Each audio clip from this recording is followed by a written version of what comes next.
Pada video kali ini kita bakalan membahas insiden UFO terkenal yang terjadi pada tahun 2004 dan bahkan tahun 2015. Insiden yang akan kita bahas ini terkait dengan berita mengenai Pentagon yang secara resmi merilis 3 video UFO ke publik.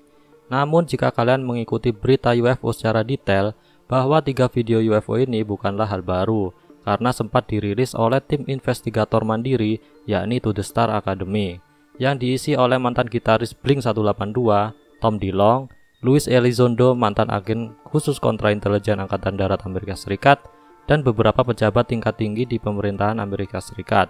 Singkat cerita, insiden ini termasuk bukti yang paling kuat bahwa fenomena UFO memang ada, karena terjadi di tengah-tengah latihan militer armada USS Nimitz, bahkan tertangkap radar Aegis, hingga terjadi kejar-kejaran dengan pesawat jet Amerika Serikat.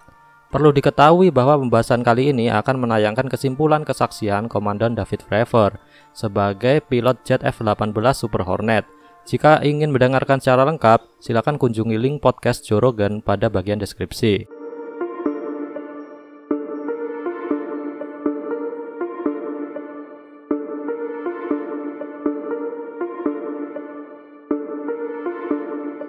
Mari kita mulai dengan kesaksian Komandan David Fravor selaku pilot F-18 Super Hornet yang sempat mengintersep UFO.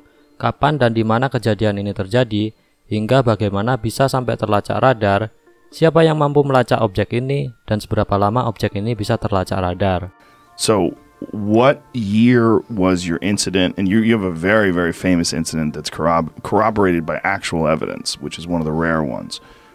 What year was it? And where did it take place? So it was 2004, November 14th. It's really, if you draw San Diego to Ensenada, Mexico, we're about 60 miles off the coast in between the two. We're doing workups, so when we get ready to deploy, this was for the 2005 deployment. We were going at sea for November and December of 2004.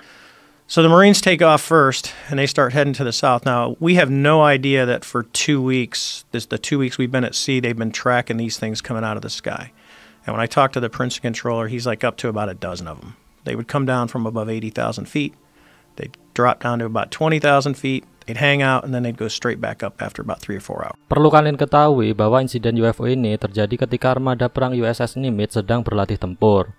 Namun di sela-sela latihan perang itu, pesawat jet yang dikomandoi oleh Komandan David Fravor mendapat arahan dari salah satu operator radar kapal untuk mengintersep musuh nyata di laut lepas sebelah barat Meksiko. Dan setelah sampai di posisi yang diminta, Komandan David Fravor terkejut dengan apa yang ditemuinya di sana.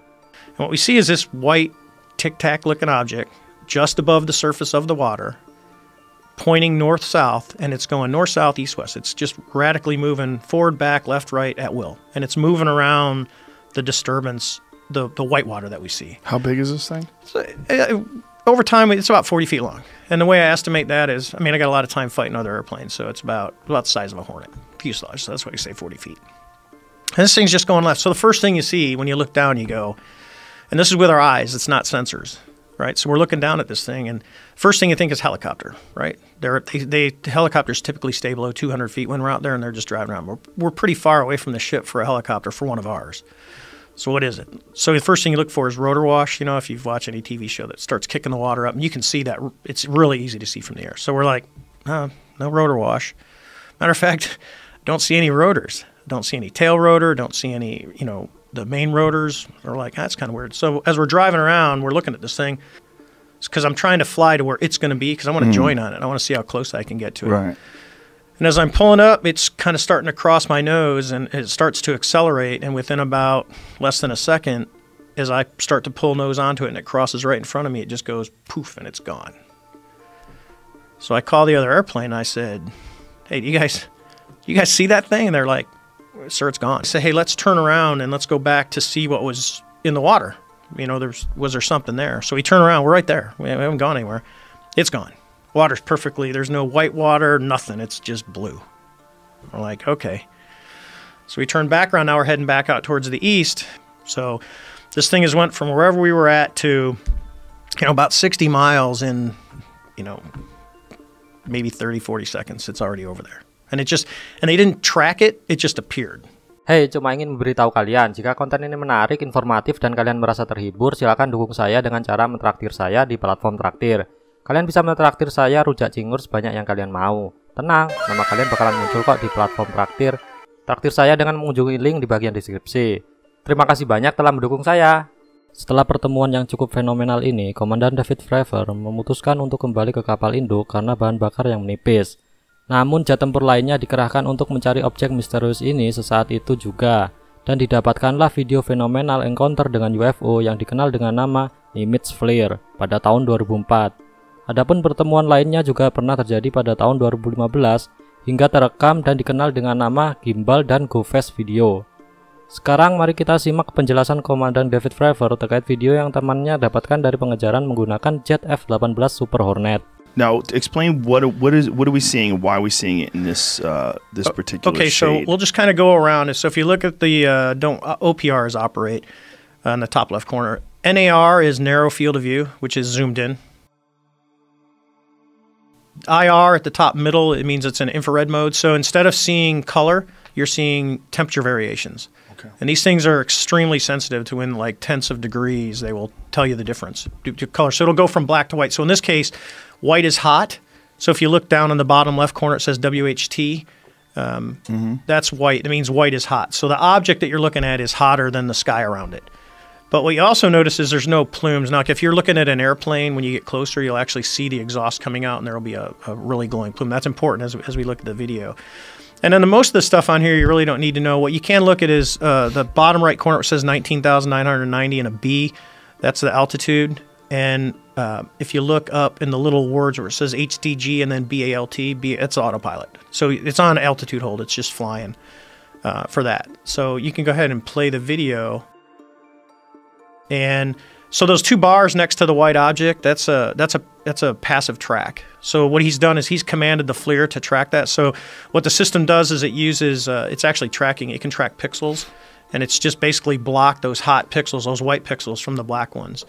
And then you're going to see now, pause it real quick. So up at the top, see it went to a white screen with the black object. This is a black and white TV mode. And if you look at the top, it says TV. So narrow in TV mode is actually, you can get closer than narrow in IR. It's literally narrow in IR is about medium in TV mode. So you can get closer with the TV mode. So as you look at it now, in this case, you would actually start to see stuff going on. And even in TV mode, because you get exhaust, you know, the black exhaust that comes out, you'll usually be able to see kind of some of that coming out of the back, and you don't see anything. This thing's just sitting there. And if you look at the top where it says 3 right, that's the pod is looking 3 degrees right of the nose of the airplane. Notice where it says 99.9. So hit pause real quick. What that means is why he's got the pod, the targeting pod, because that's his primary sensor right now. The radar is still trying to look at this object and trying to range it, and the radar can't get ranging on it. So the object is doing something to say, I'm not giving you back, because it's just a Doppler radar, just like a police radar is a Doppler. It's trying to get a ranging on you, and it can't do it. So when it says 99.9, the radar cannot see this object right now. So when it's taking off, how fast, when it just sort of like leaves the field of view and takes off to the left, how fast is that going? I would say pretty fast. It's an estimate. If we had ranging, you know, you could obviously do the triangle and go, hey, because we know how big the field of view is. But for something to leave the field of view that fast with the pod just staring is pretty fast. I mean, it's like out of here. Like nothing that we have? No, because we can't. I don't care what airplane it is. So let's just use the F-22 Raptor. That's probably it's probably the best airplane in the world right now, performance-wise. It can't take off like that, especially if it's a hover. I mean, you're talking something that's just sitting in space in the wind, and then it just all of a sudden accelerates. Airplanes don't work that way. Komandan David Fravor berkata bahwa sebuah pesawat yang memiliki desain seperti tic-tac sangat mungkin untuk dapat menyelam, terbang, dan pergi ke luar angkasa dengan sekejap. Selama kita menggunakan sistem propulsi gelombang gravitasi yang tidak menyebabkan tubuh manusia terkoyak saat berakselerasi. But when you take a shape like that, so just take the tic-tac shape, which is shaped like a submarine, if you're using a propulsion that's non-reactive, where you're just manipulating the medium that you're in, air, whatever, you can go into the water. So when you hear all the reports of, hey, we've seen these things since World War II that would come out of the water and fly. If you have a technology like this, as long as the object is sealed where you're not going to get water inside of it, there's nothing that says you can't do that. Because all you're doing is you're not, where a jet engine sucks in air and blows it out the back, or a propeller actually pushes the water, it's a force. Now you've got something that's actually manipulating the gravity field, and it's just moving through a void. Whoa. Then it doesn't. Then air. You could literally, in theory, fly, go into the ocean, cruise around, pop back up, fly around, go to space. You remove the barriers of the normal propulsion that we have today. Perlu diketahui, sebelum mengenal Louis Elizondo yang mempublikasikan insiden UFO yang pernah dilaluinya, Komandan David Fravor merahasiakan pertemuannya dengan UFO ke keluarganya sendiri bertahun-tahun. Hingga sebuah artikel di majalah New York Times yang menceritakan insiden itu dirilis, baru beliau menceritakan semuanya ke keluarganya. Had you ever had any UFO experiences before this? No, the irony, and I tell this story. My mother-in-law, she'll be listening. She literally, every time I would go home, she would ask me, "Hey, did you see a UFO? Did you see a UFO?" And I'd be like, "No." And when I first started dating my wife, she was a big National Enquirer. She had all the supermarket tabloids, and I would always just feed her crap for it. So this happens, and I never say a word. So my friends all knew it was a great story over beers because they'd go, "Hey, what's the coolest thing you ever saw flying?" I go, "I chased a UFO." And they go, "Get out of here." I go, "No, seriously." And I tell them the story, and they're like, "Dude." I go, "Yeah." So I go home, and I got asked by Lou Elizondo to do the New York Times article, which, as like anything else, I always say no. Like, it took a bunch of times to get me on your show. Jeremy kept asking, and it was... Thank you, Jeremy. You got to thank my contractor's wife, Angel, who we were at a party drinking, and she goes, "You got to do Rogan." I go, "What?" She goes, "It's the biggest podcast on the planet." She goes, "You got to do it." And I go, "All right, I'm going to do it. Just for you, I'm going to do this show." So shout out to Angel. Yeah, from New Hampshire. So... So my mother-in-law, we're sitting there, and I know the New York Times article is going to come out, and so it was at Thanksgiving in when the article came out, 17. So it was Thanksgiving in 2017, and everyone had kind of left the house, so it's just my wife and my in-laws. A couple of us sitting in the kitchen, and I said, "Hey, I got to tell you guys this." They said, "What?" I said, "There's going to be this article comes out in the New York Times, and I'm in it." And they're like, "Yeah." I go, "Well, I chased a UFO." My mother-in-law's like, "Ha ha!" She looks at my father-in-law. He's rolling his eyes, looking at me like, "Oh, are you serious?" And I go, "Yeah, yeah." And she's like, "You never told us." I go, "I never really told anyone. I mean, my wife and kids knew the event happened, but they didn't have all the details because it's just one of those things I just didn't get into."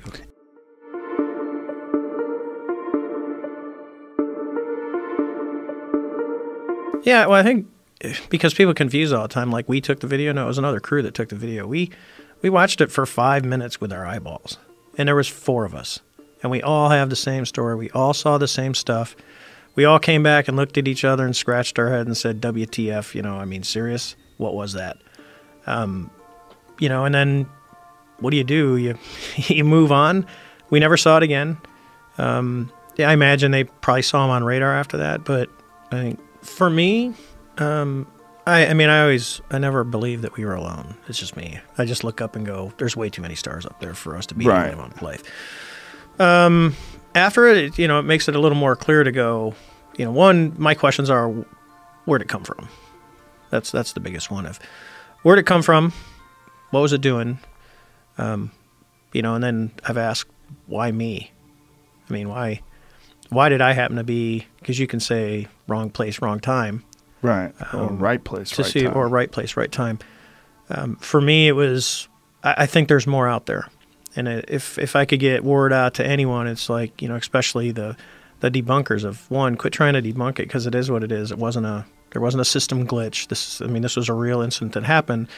And number 2 is let's open our aperture a little bit and start thinking outside of the box. Here's the question is, what do you believe? What do you not believe? And, my biggest frustration is, our incident, and even the folks on the East Coast, it is what it is to us. There's no reason to embellish. There's no reason to make stuff up. But yet there's still groups of people that are making stuff up. Like someone came out on ours, was talking about, and he's like, "Oh, I saw the whole video is 10 minutes long and it was doing all this." It's bullshit.